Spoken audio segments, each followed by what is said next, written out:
for the pot roast, I like to start off with a chuck roast. About 5 pounds is pretty good.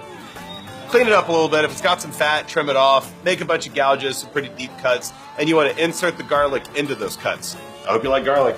My grandma did. She still does, actually. Throw a little bit of salt, stick it in the refrigerator. At that point, you've got a raging hot skillet. Get it super duper hot, put some oil on there, and sear it off really quick.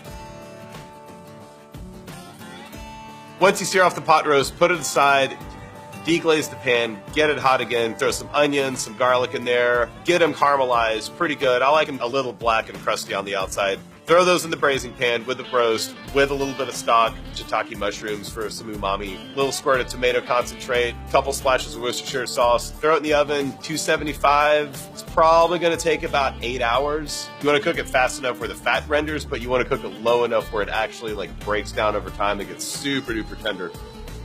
At that point, you're going to take it out of the braising pan, strain out the solids, all the mushrooms, onions, all that stuff.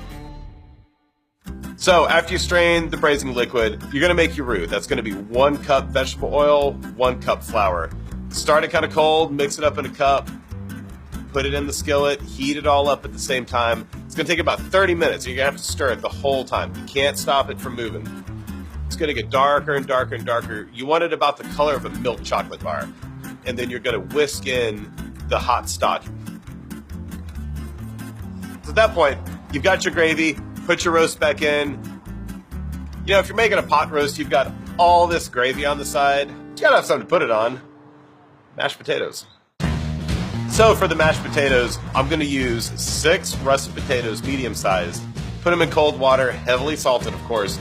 You're gonna cook it until it's just tender enough to stick a fork and the potato slides right off. Throw the butter in there, let it hang out for a little bit.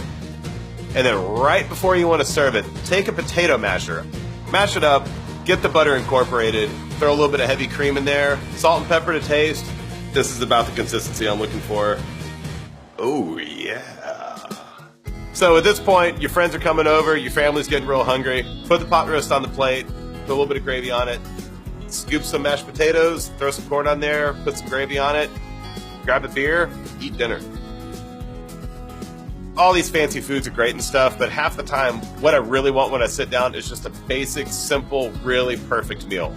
You know, something that's like pot roast, mashed potatoes, it's home cooking. Man, just like the way the meat is, it's so garlicky, it's super salty. Gravy's really, really good. Corn's super good, it's really buttery. It's a great meal.